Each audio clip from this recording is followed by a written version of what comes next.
Got the, so our first thing is to approve the June meetings minutes. I'm sorry. At least the last version that came up about noon today, sent by Lauren. Some Martha's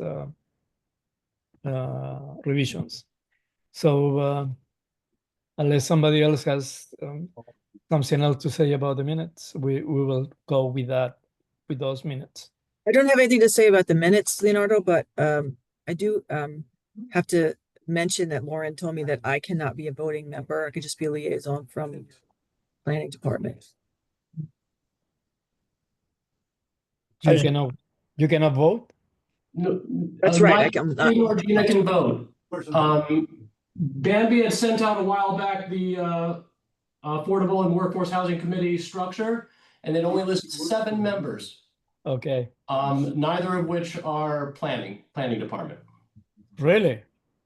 Yep. So in what in what condition are they participating in our committee then?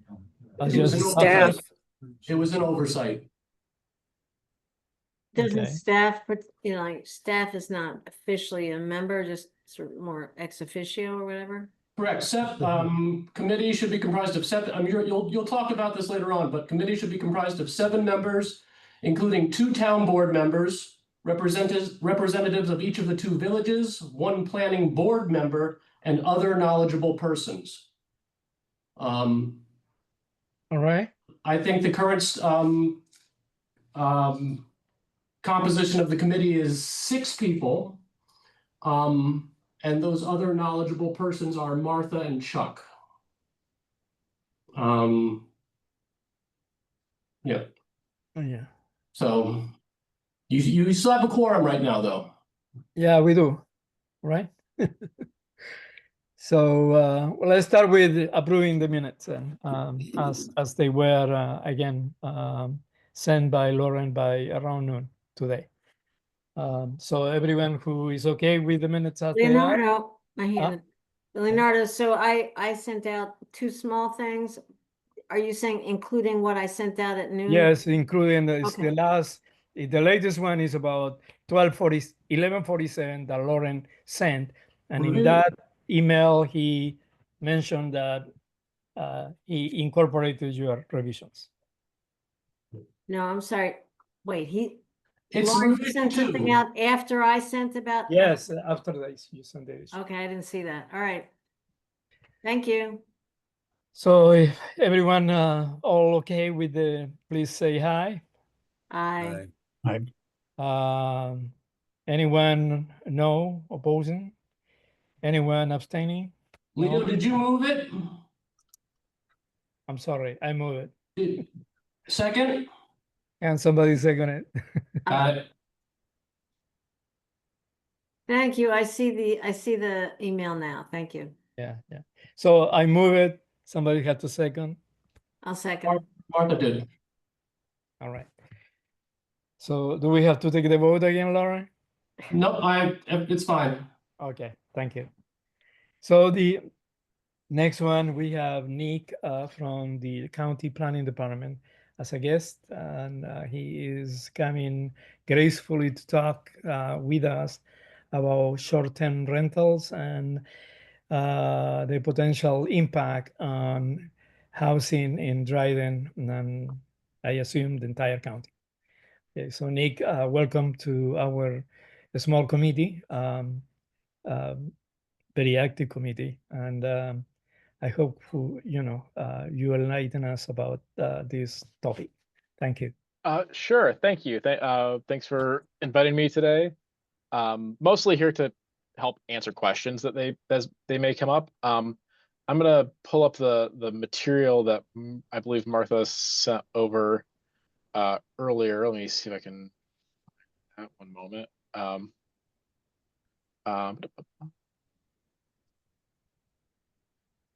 One moment here. Let's get this on my screen so we're all looking at the same thing. I'll give you a little bit of background on the county and its interest in tourism as we're getting started here. So starting around the mid 1980s, Tompkins County began collecting hotel room occupancy tax.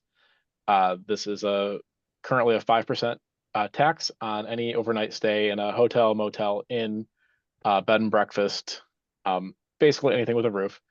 And that funding has been invested in a variety of ways to promote the county as a destination for tourism, to invest in cultural programming and institutions, to help produce events that are popular both with locals and visitors, and a variety of other initiatives over the years.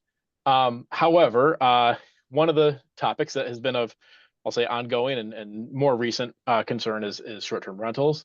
The county, Tompkins County, actually became the first in the state to come to an agreement with Airbnb in 2016 in what we call a voluntary collection agreement. And what this is an agreement between the county and the company where they remit hotel occupancy tax for all of the units within Tompkins County. However, some of the rules around this space are changing, are in the process of changing as we speak. Late last year, the state passed a bill that would change the state's approach to short-term rentals and actually put a lot of the onus on counties for the registration and monitoring of this segment. So we are in the process of getting up to speed on that and getting our local law in compliance with that law and being able to collect room occupancy tax from all short-term rentals in the county, regardless of whether they're on Airbnb, Vrbo, Expedia, Booking.com, Craigslist, you name it. So that's a kind of high-level overview of some of the major topics in short-term rentals. I'm going to look a little bit more specifically at the data that I shared with you about Dryden here. And give me just a moment to pull the screen over here so I can see it. Nick, So Nick, can yeah. I just, would you mind a clarification on that just before you move on? So starting this year, counties are supposed to monitor the short-term rentals and actually do collections on on the taxes. If a county has an existing hotel room occupancy tax, or we'll just call occupancy tax law, the new state law enables us to change our local law to impose that tax on short-term rentals without having to go through the process of changing our state enabling law simultaneously. It basically, the new state law says short-term rentals to an effect can be treated as any other type of lodging in your market that you're charging this for.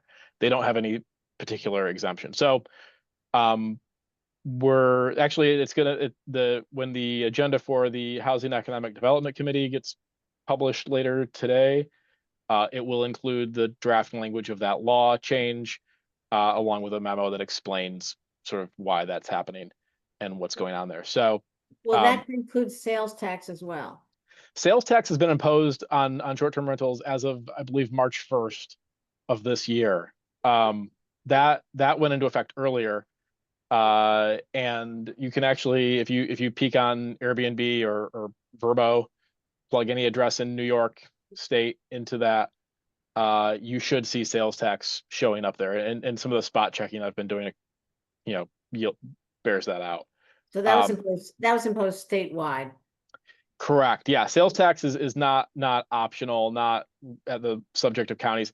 The counties, so there's a little bit of subtlety with the counties, and I don't necessarily want to get into this because I can eat up your whole meeting with this topic, and it's not really relevant to Dryden per se. Counties have the option to opt out of this law, to basically play by the rules that the platform set. Counties that don't collect occupancy tax can just say we don't want to do this. Even counties that do collect occupancy tax can say it's too much hassle and they don't want to do it. We're not going that route. We're going to use this law and it's a and as it's intended, and use it, to be able to regulate the market to the extent possible. It does impose some minimum expectation of health and safety equipment that is to be available at every short-term rental around the state. Those elements being a working fire extinguisher, a map of how to exit the unit, and a fire escape map, and phone numbers for emergency services, police, fire, poison control, clearly posted. And there might be one other thing that I'm forgetting right now. But yeah, so there's some other elements of this law that don't go into effect. One of the pieces, though, is the countywide registration system, which, once it's in place, will provide us with as clear data as we've ever had on the number of short-term rentals actively operating within the county. So That's great. Thank you. but sparing that, and since we don't have that up yet, we do have information that comes from a private vendor. This is a company called Key Data.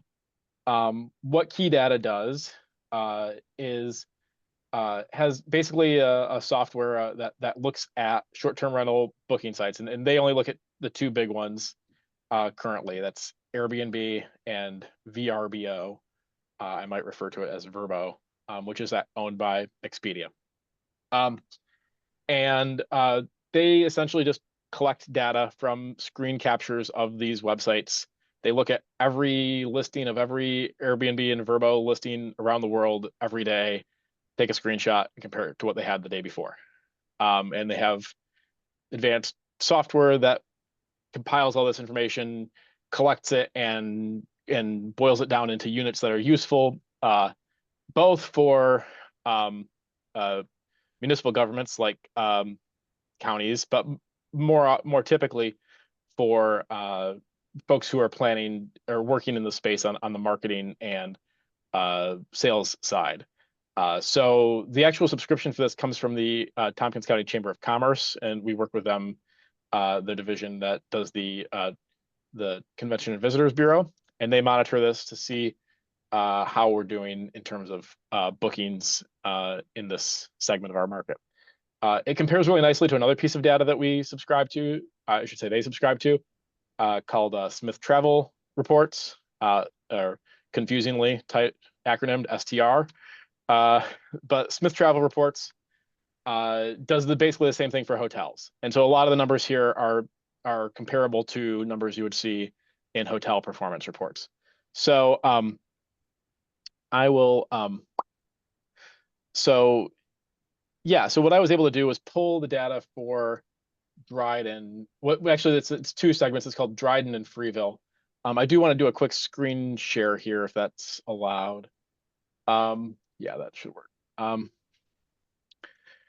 Just to illustrate one big caveat here is the way this map is drawn does not actually capture what you would think of as Dryden, at least not from a municipal segment.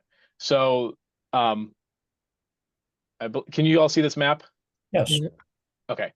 So the way that market segments were divided when this service was first set up, I honestly don't know how these decisions were made, but Dryden represents this polygon and Freeville represents this polygon. And so the report that I was able to share combines data from those two shapes. It looks roughly like a zip code map. Yeah, or school district, I was thinking possibly. It's not clear where they cut the line off here. It doesn't seem to agree with, and frustratingly leaves out Trumansburg and other segments of the county.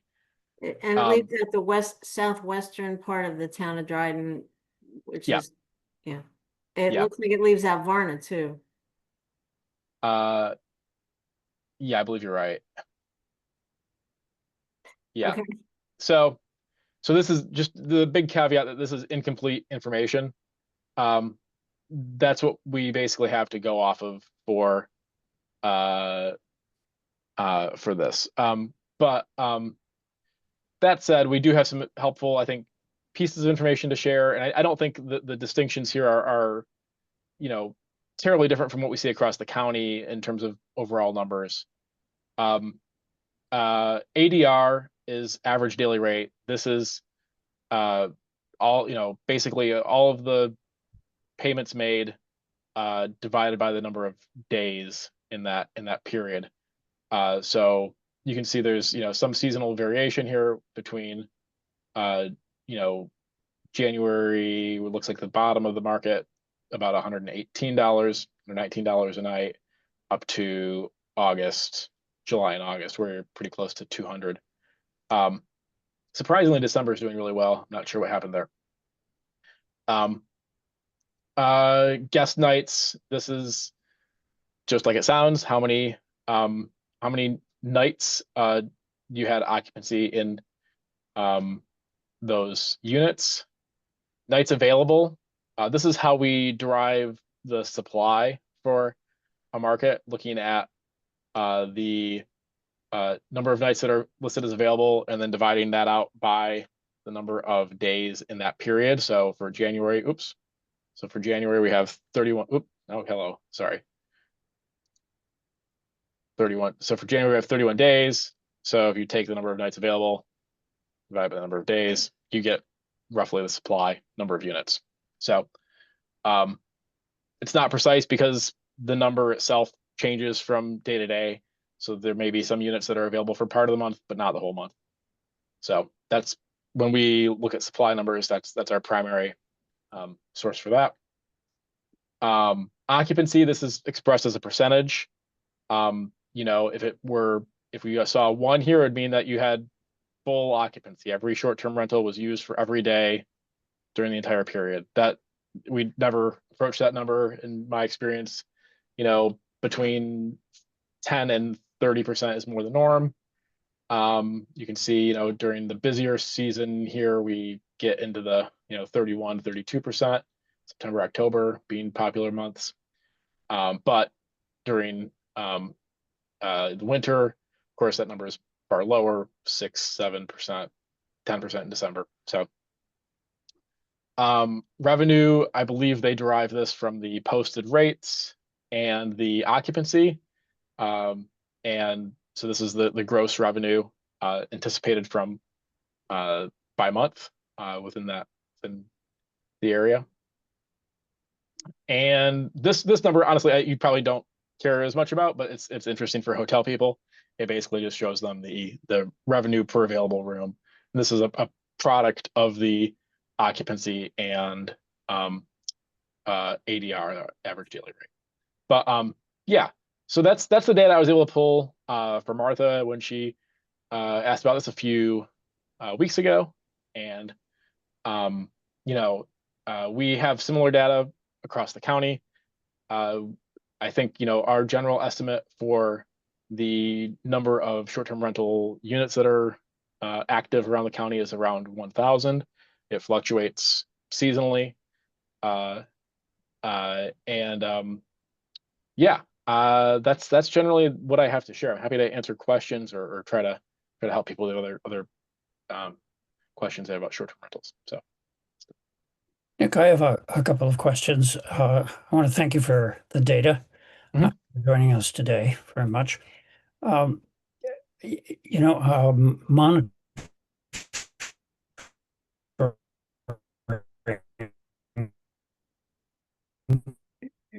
You're freezing, Sean. Jeff, turn off your video. Maybe we can then hear the audio.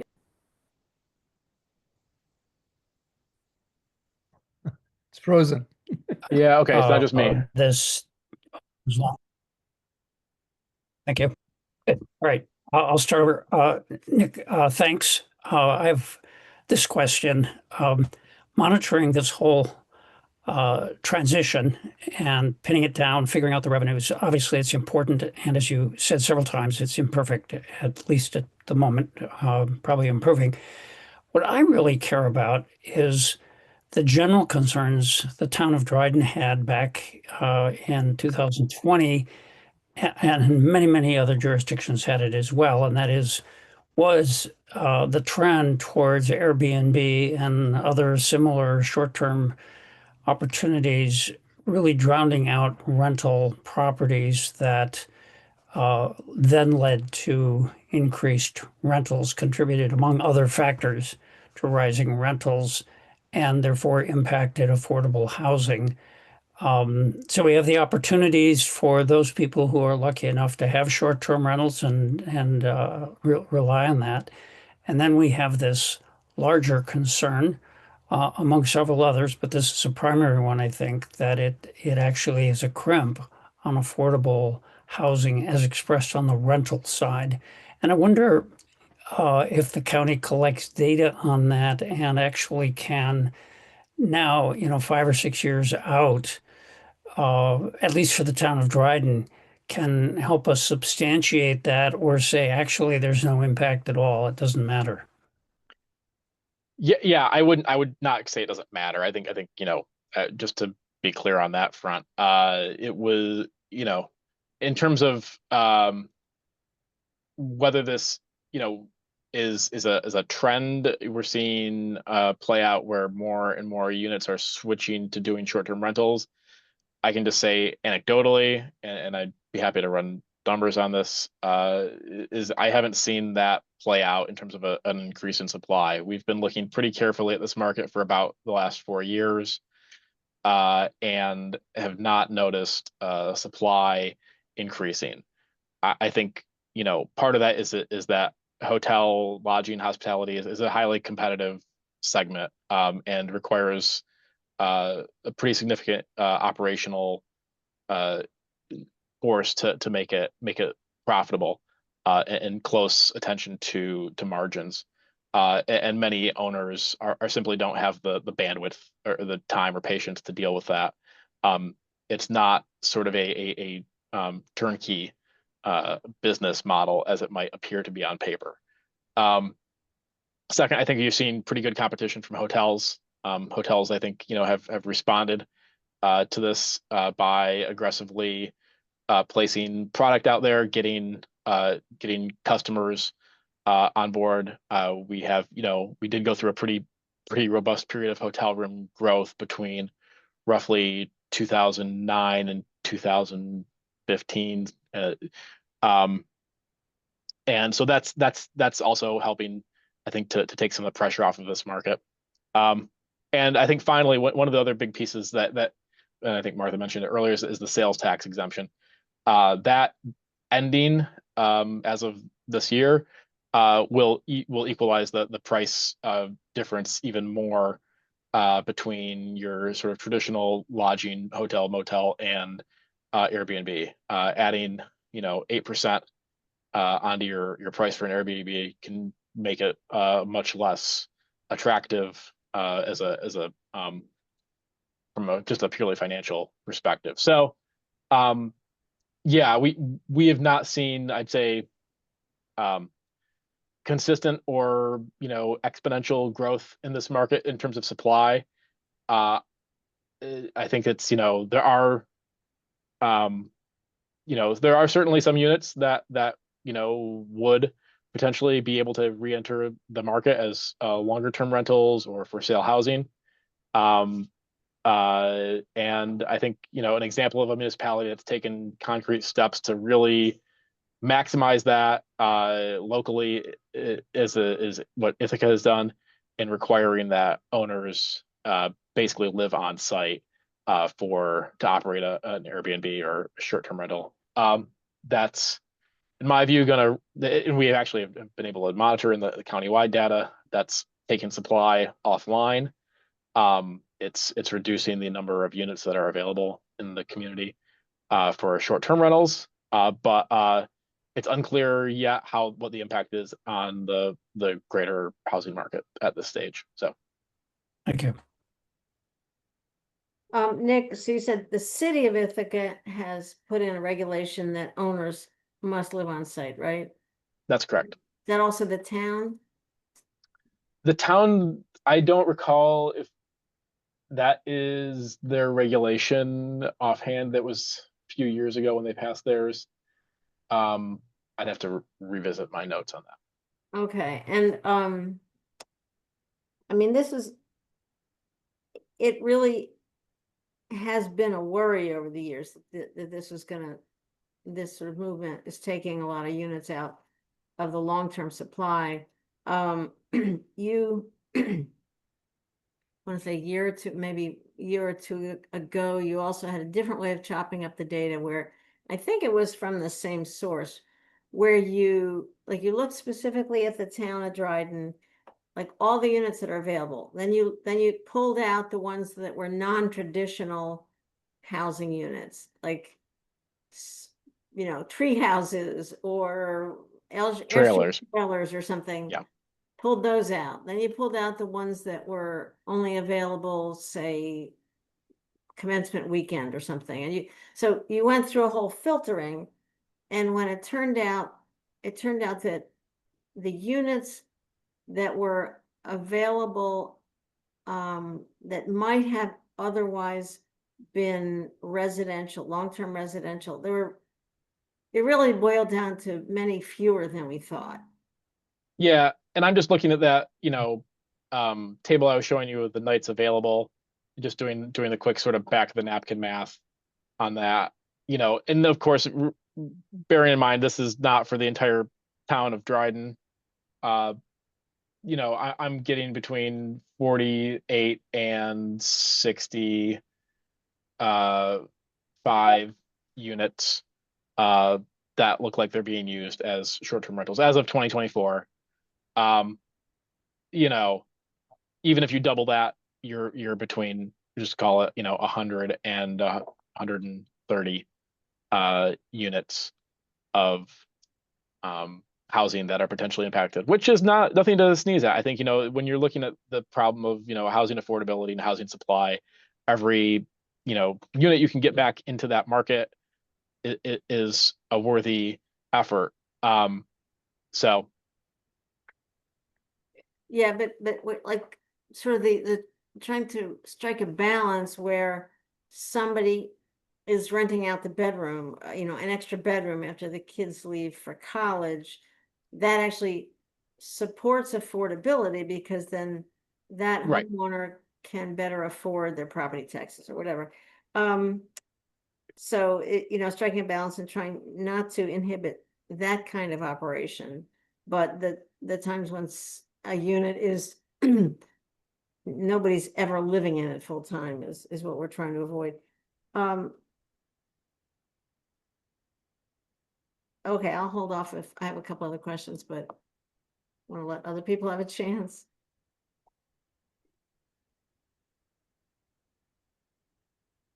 Do you know how the sales tax is gonna be collected?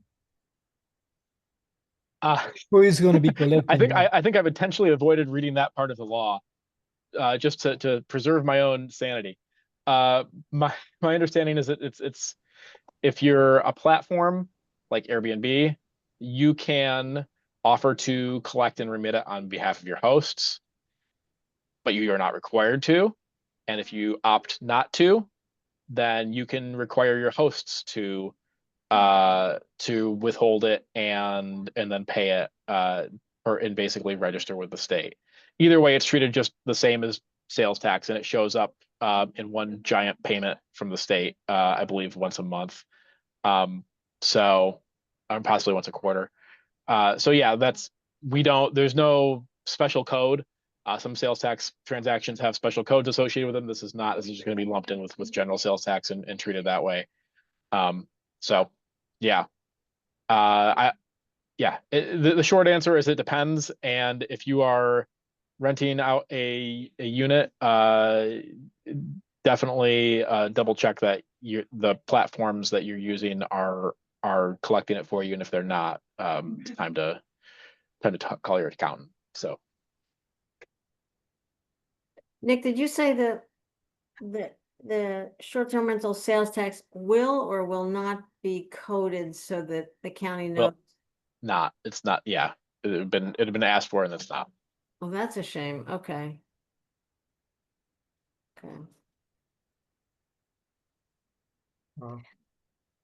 Nick, I'm curious to know how many towns in the county have passed laws like Dryden's regarding short-term rentals? To my knowledge, in addition to Dryden, the town of Ithaca is the village of Cayuga Heights and the city of Ithaca are the only ones with ordinances on the books regarding short-term rentals.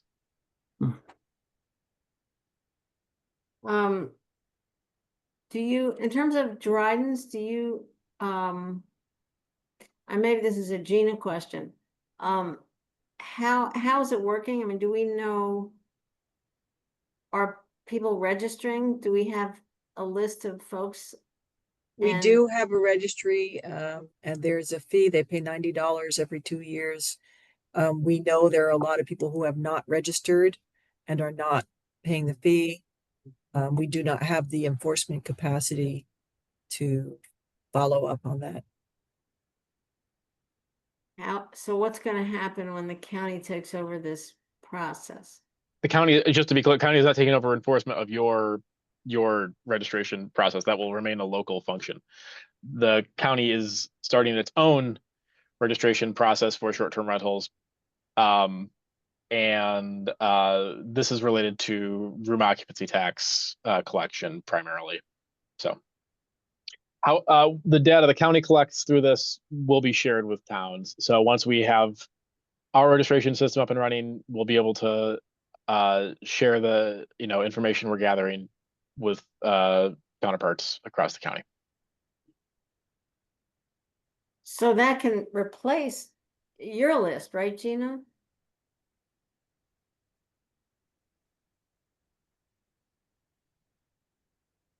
I think that would be something that maybe the town board would have to vote on. Mm-hmm. And then for municipalities that don't have any sort of registration now, this will be brand new information for them. Okay.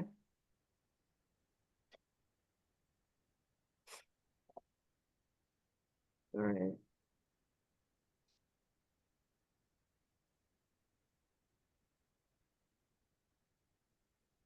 My So- question, I'm sorry, go ahead, Mike. so basically, you have a piece of property and you want to do Airbnb or what do you call it, rent it out, and you're not going through an official organization. You're just, doing it yourself. Then that individual would have to collect the taxes and the occupancy, both of those, and turn them in. Is my understanding it, as opposed to if you were using Airbnb or somebody and you use them to rent the place, they would provide those things. So I guess my question is, how does anybody even know that somebody's not hooked up with that they just have they rent out their thing for a weekend? Yeah. How do you ever collect it, or do?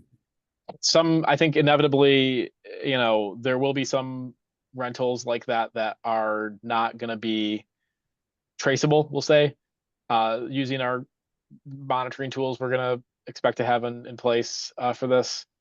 I think the classic case is where, somebody drives by, sees a yard sign with a phone number, it says, rent me for the weekend, makes the phone call, makes the booking, pays in cash. There's going to be some transactions that are off the off the books, right? Where I think we have the opportunity to collect to enforce this is when people want to be able to have the scale and reach of these platforms to advertise their homes and properties for tourists. Those websites like Airbnb and Vrbo, they offer at a pretty nominal cost to the host the ability to reach an enormous audience, and that is where we can monitor and create a record to show for enforcement purposes that the bookings have been happening and the rates that have been paid. But yeah, I mean, to your point, Mike, yeah, there are there are going to be cash transactions that inevitably, we're not going to have a record of. The host may not even have a record of. I couldn't go That's- chasing after those. You're gonna go mainly anybody that goes with the platform, then automatically you start collecting the revenue for Right. them. Right. I mean, a part of this is also educating consumers, and this is sort of a longer term element of this. Is making sure that folks who are traveling know what to expect when they're staying in a short-term rental anywhere in New York. This is not just a local effort. This is something that I think at the statewide level, folks at Like I Love New York and others will try to make sure folks know what to expect, know what to look for.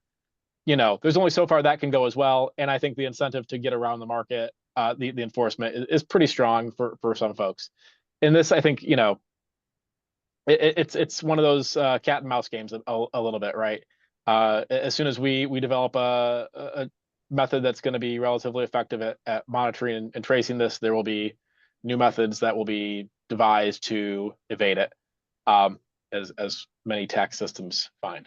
So I guess the question there is the major players probably won't be trying to do it, but an individual that just has one unit that he's doing it, he'll probably try to avoid it.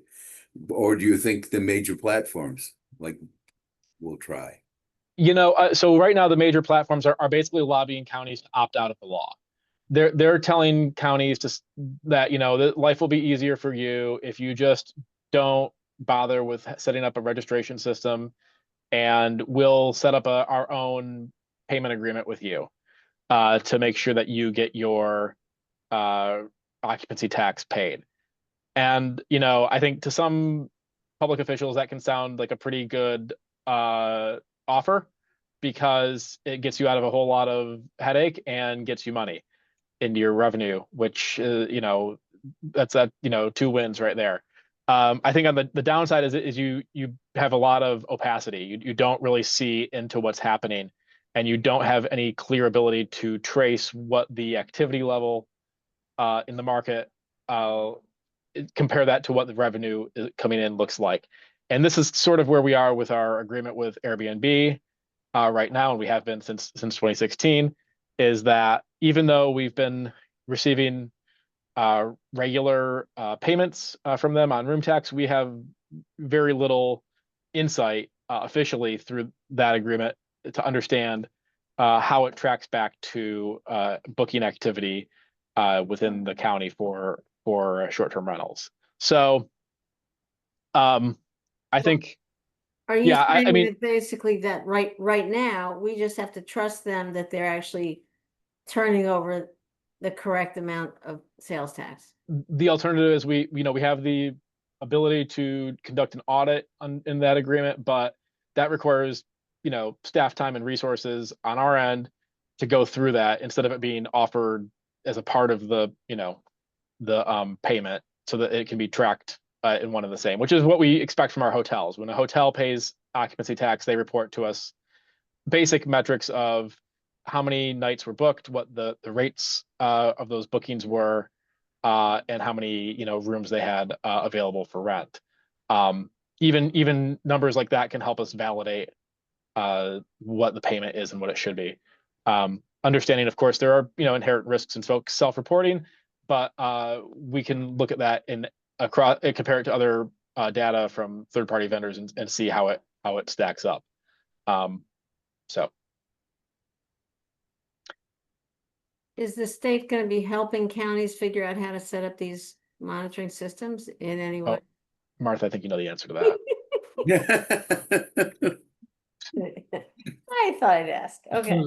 NISCA, the State Association of Counties, is providing some, I'd say, support. Ryan Gregoire, who's the state legislative affairs person there, and it was helped put this bill together, has been really responsive and helpful on this, and I think they've tried to answer questions and coordinate to the extent possible.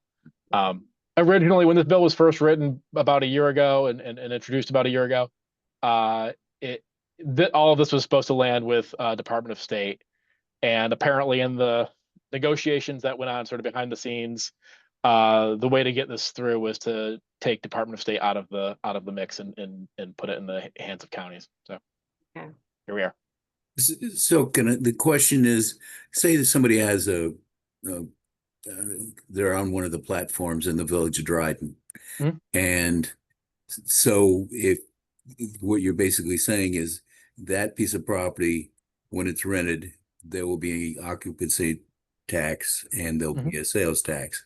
And that platform, whichever one it would be, collects it, and then they give it to the county. Whatever, if anything ever happens to the village out of that, at that point, we get a couple percent or 1% or some type of thing from all the sales tax. Does it go into all the sales tax? And Yeah, I believe, and that, someone in the finance department here could answer this question more intelligently than I can, but there is a sales tax distribution flow chart that shows when the sales tax is collected in a municipality, what portion of it goes to the state, to the county, and to the municipality.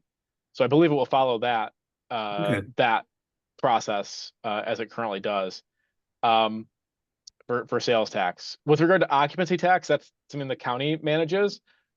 We have a advisory board called the Strategic Tourism Planning Board, and we the meetings are open to the public. So if there are municipal representatives that would be interested in getting more involved in that and potentially becoming members of it, we can work with them to learn to get more involved there. And they advise on investments of hotel room occupancy tax. So that's probably the best short-term answer for that. So you mean the occupancy tax will go, as it currently does, into the county's pot? Yep. Then it, goes to STPB to actually operationalize. The sales tax becomes part of the overall sales tax pot. Okay. So the local municipality, Mike, you will get more sales tax, but you won't know how much came from short-term rentals. Yeah. Not at least there may be a bit of a lagging report on this. Once we get the registration side up and running, we'll have some indication of how that traces back, but it won't be precise, right? Yeah. Well, it's the type of thing that we leased on it. Excuse me. We don't have the obligation to go find out this guy's renting his property for a short term and we want to collect the tax. We have to collect the tax for him. It's either collected through the agency and it just goes into the county and then we treat it like normal sales tax. So we don't have to do anything special. Correct.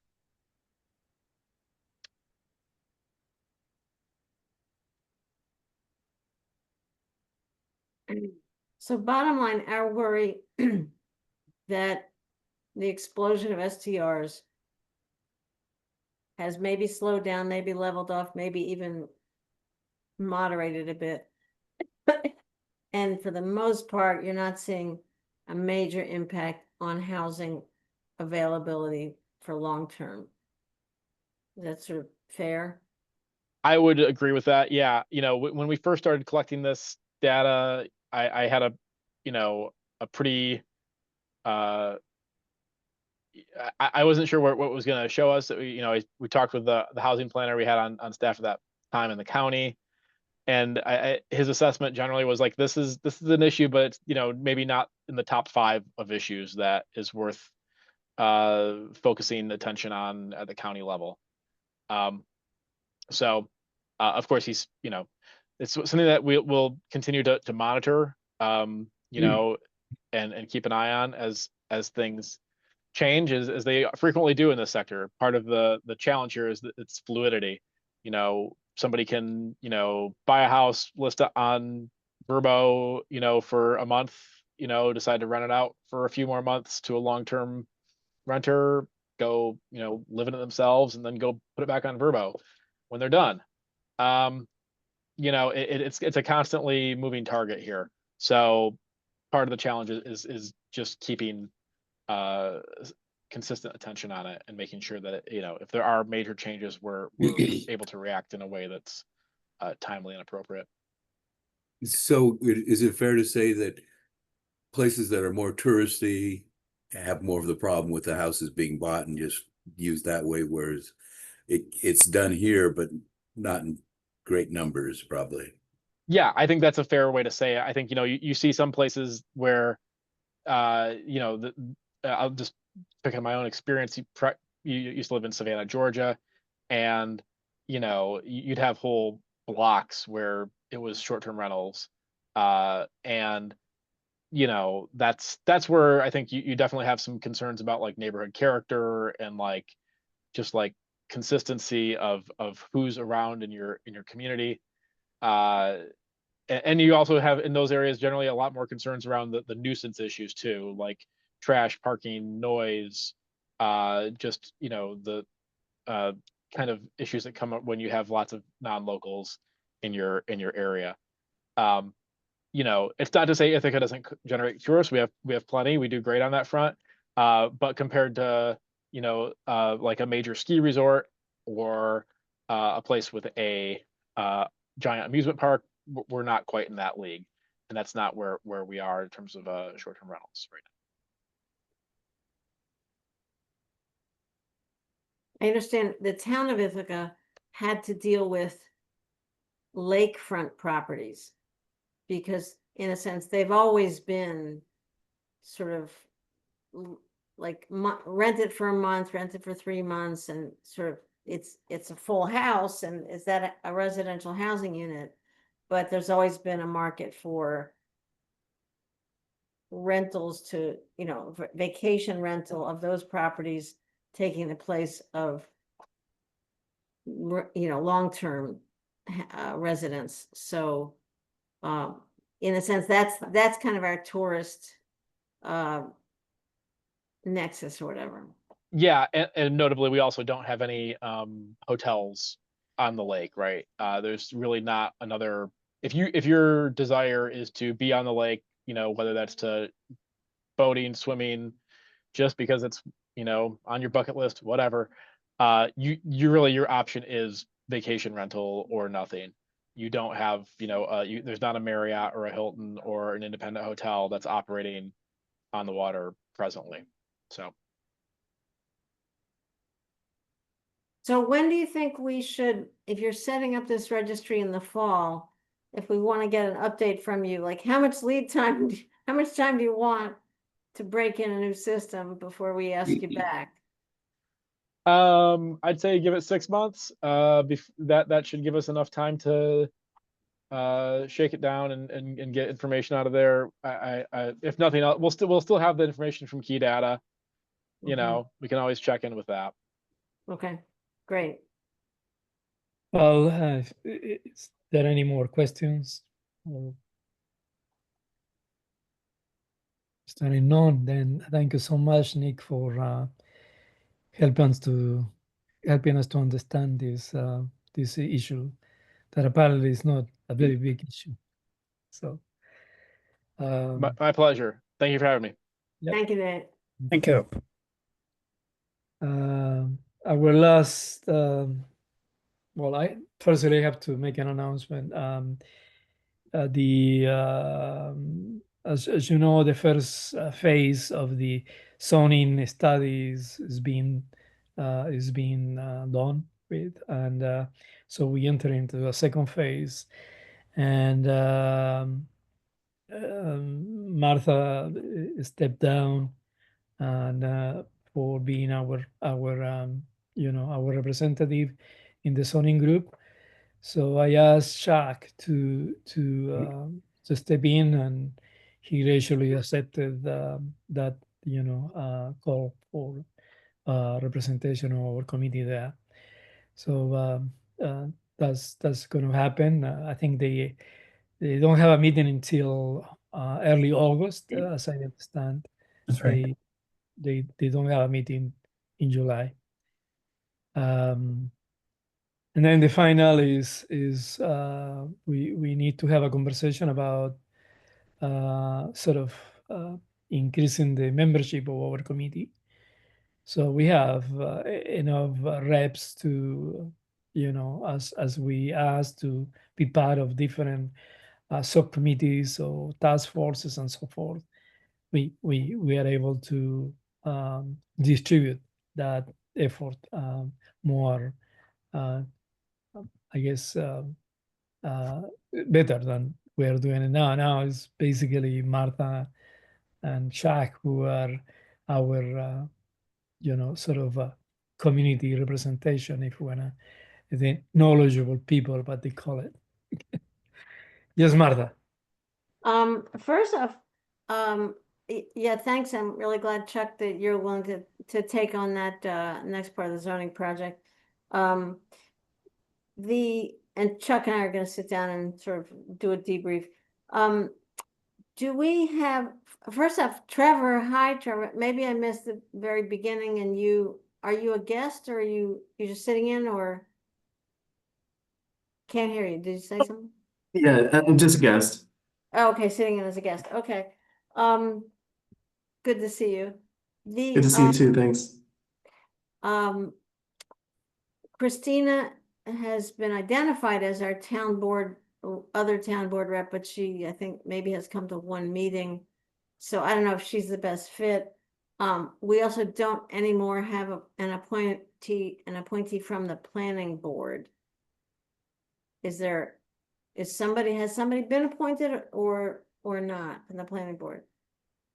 My understanding was Tony was coming as a rep from. Yeah, the he is people. not committed to that role. He just filled in that 1 month to, Oh, I uh, see. just, Okay. kind of monitor the process. But yeah, there's been no one selected by the planning board. Is there a sort of are they gonna do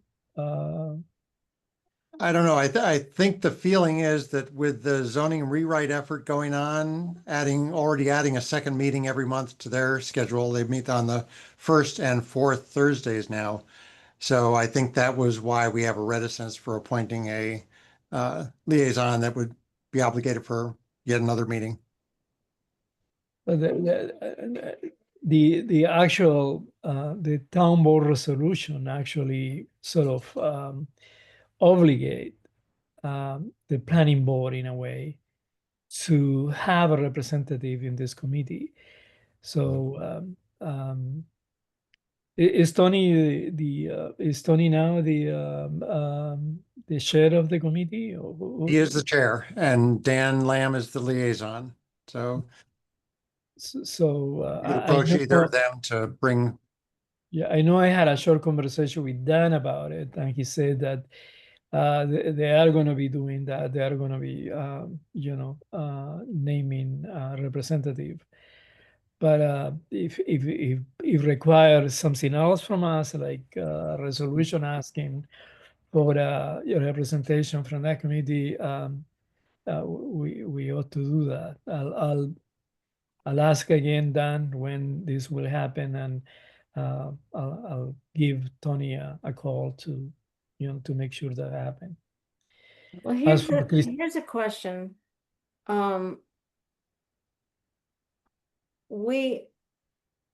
Christina has a problem not with interest, but the timing of our meetings.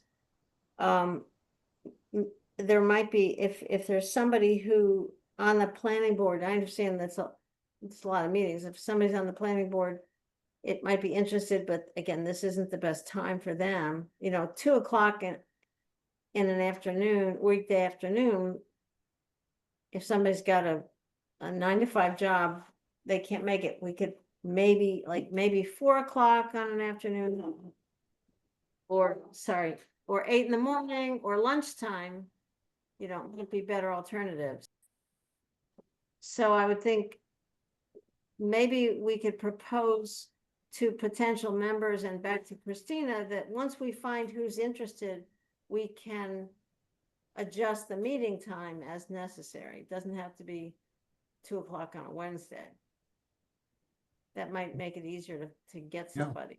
No, I think that would be a smart offer because immediately a daytime meeting knocks off half the planning board from contention. So. Okay. So when you if you talk to Tony, you can say, look, we're gonna redo the meeting time to fit the schedule for everybody who actually is gonna do it. Right. So how our current membership is feeling about changing the meeting to early evening. Well, I mean, I don't know if early evening is gonna be the best. I just threw out a couple of possibilities. It's not. And I have to have an idea of what people are thinking. I mean, are we thinking about 4 o'clock, 5 o'clock, 6, 7 o'clock? I mean, there are different times, but Yeah, I guess what I'm saying is, first is Christina. Is there, I mean, there's a way you can do a polling of people and to ask when they are available and then see what matches up. There's something called When to Meet is a nice tool to be able to get that from, the people who are involved. If it's, I'll do a poll, but yeah, and I'll ask Christina again. She said that she could, she could take some time, or she just could, work around our schedule. So yeah, but she hasn't I'm not so sure far. what that And it- means because she hasn't been able to attend the meetings anyway. Right, I mean, maybe she never works on Thursday at 4 o'clock. Maybe lunchtime is better. I mean, find out from her when, what her best time is, not, can she force herself into the slot that we picked 3 years ago. Okay. So you can Um, ask Tony for a rep, ask Christina, and for both of those questions, say we can be flexible about the time and organize it around whoever the new members are, or like the best fit for all the members. Okay, so whatever we do in terms of timing and also in terms of our meeting and when it's gonna meet, if we are if we want to increase the number of members in our committee, we have a few things to do. One of them is to ask, firstly, is to figure out how many more members do we want. Okay. Second, ask the town board to revise the resolution under which we sort of establish as a committee. And third, ask for potential members to fill out an application that is online, so they can we can pick from those who are applying to it. So that is the process, and then we decide okay to who to get into into our committee, who to appoint in our committee. That is the process. Okay, I would think right now it's supposed to be 7, right? Right now it's supposed to be 7. Yes. So it's 2 town board, 1 planning board. Representatives of each of the villages. Okay, the 2 mayor or 2 villages. So that leaves 2 public sort of spots, right? Could we ask the town board to have us be like up to 9? Like, not to say it has to be 9, but if we said up to 9, then we have room to grow a little bit as we can. Yes, we can. There is nothing wrong with asking, the town board for, if the committee actually need more, sort of more members, so we can take task as, more freely than we can do now. We can't afford. I mean, it's you and Chuck, the only two members outside of, you know, of the town, I guess. You know, so we need a couple more representatives to do that. So we can certainly say we would like to have a couple of additional knowledgeable people from the community. So and that's will be our membership. It will be a total of nine people. I just would add to your thinking and Martha's, Leonardo, that Martha and I are both from the west side of the town. There's so much space in this very large town that we don't necessarily have contacts with or daily interactions with, particularly the east side and the northeast, etc. So thank you. Please do pursue that. Yeah, that would be a good way of selling out too. Although I don't want to restrict that to our possibilities to particular geographic areas, but we can certainly say that we would like to being able to grow with people from the north and the east of town. Okay. You may also want to consider term limits. Right now, it's open-ended. Okay. Lauren, we've got enough trouble. Just to put it in line with other committees, so.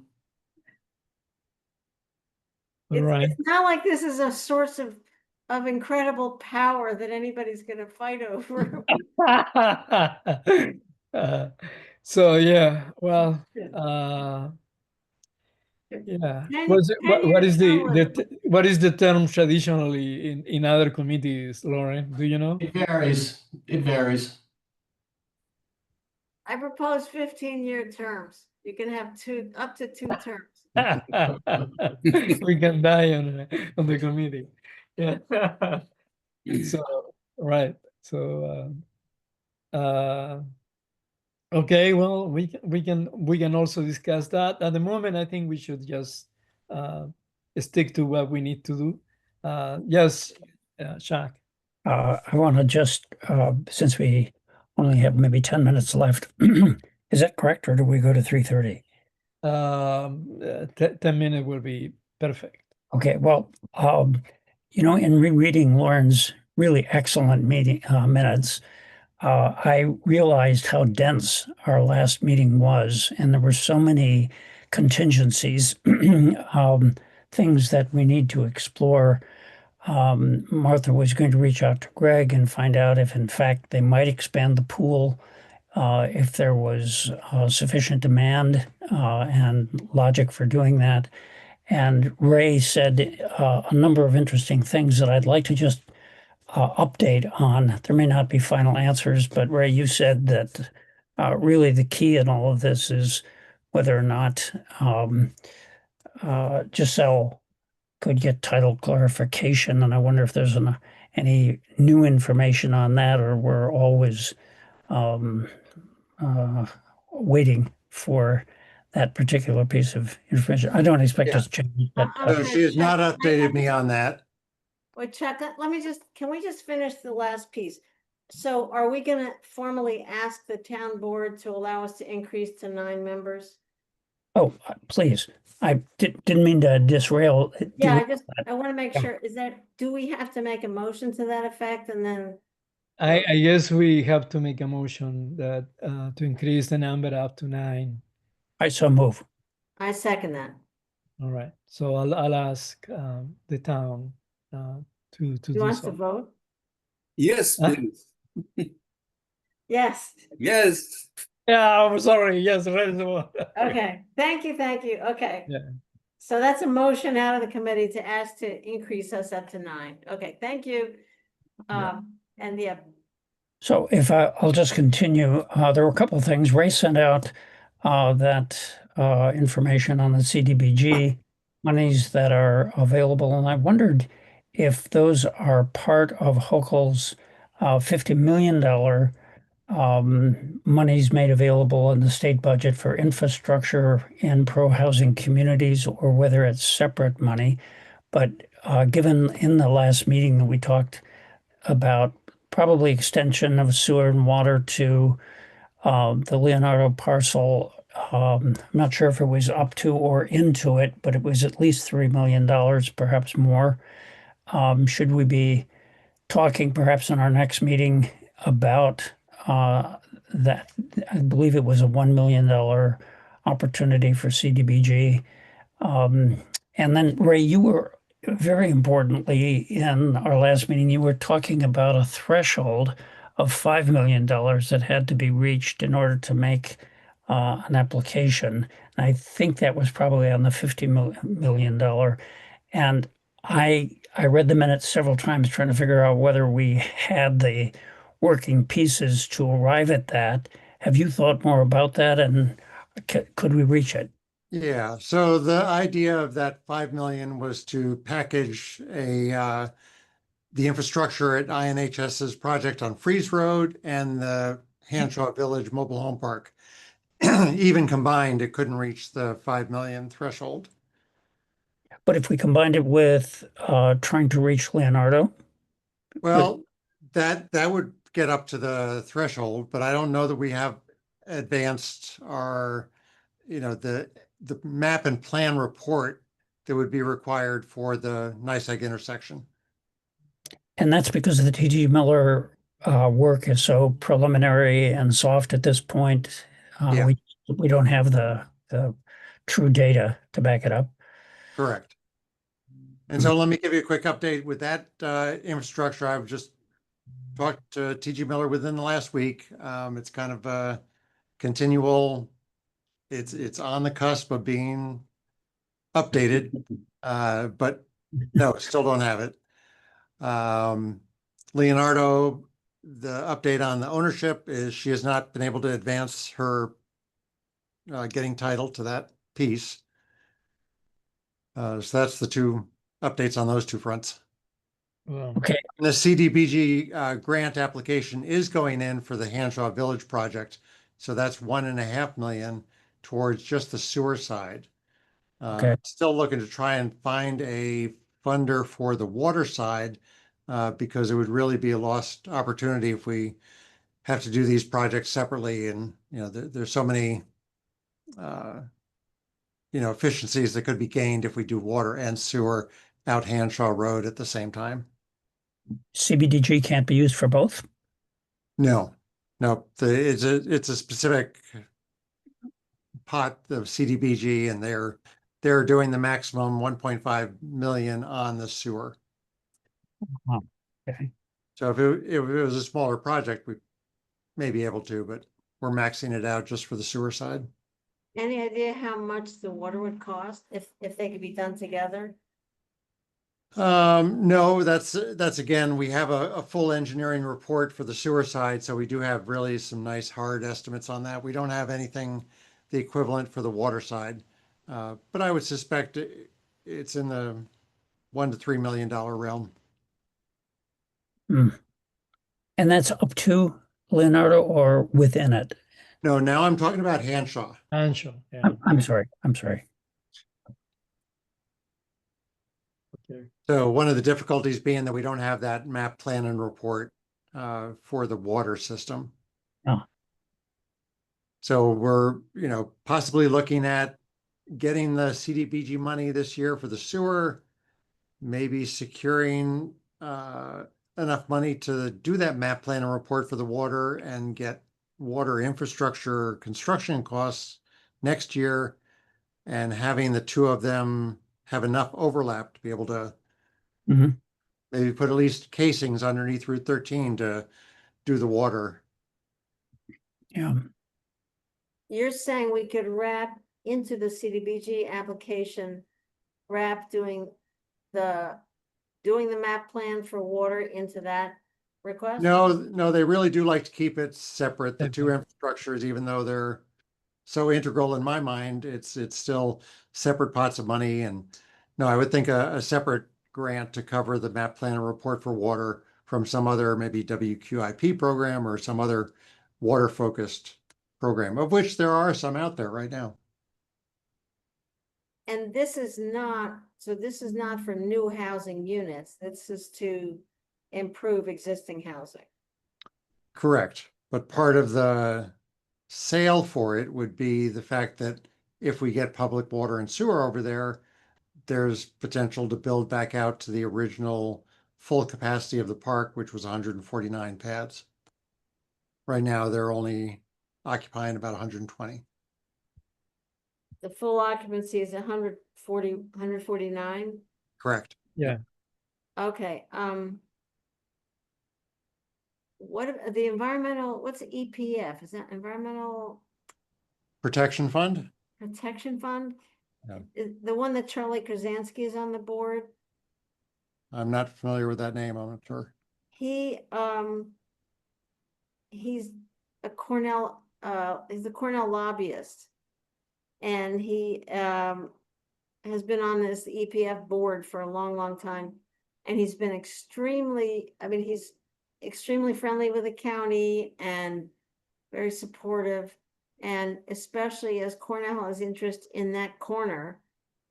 If you remember when we talked to Jeremy Thomas. Jeremy Thomas, maybe there's an application there that could get some juice.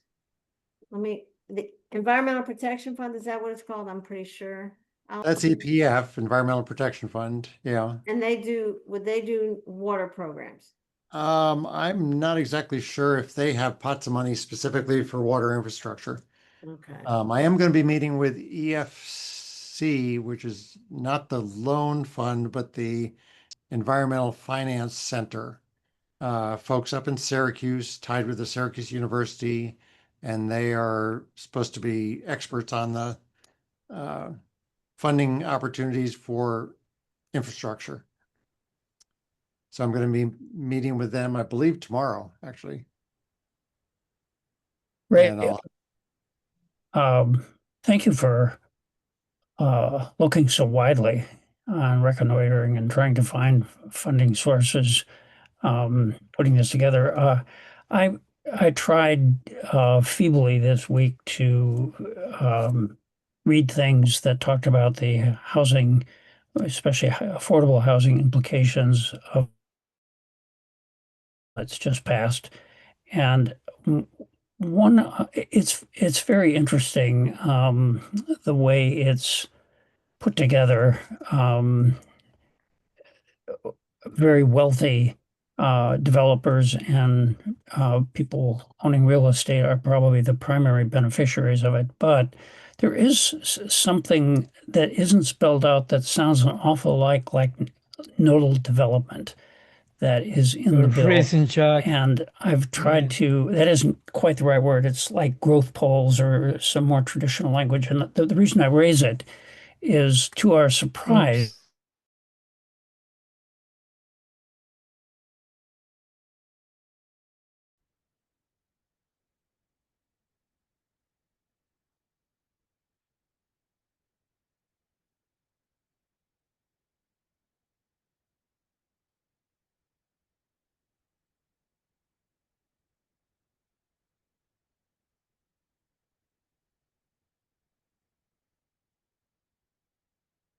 so I'm back. I just would, that's yet another place we might look, however unintuitive it sounds at the moment.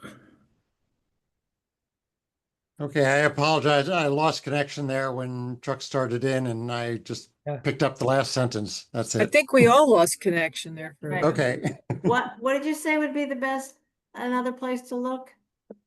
Oh, I said that I've spent time this last week trying to pin down what the implications of Trump's new legislation is for housing, especially affordable housing. And one of the things that I read about but was not clear any place I looked was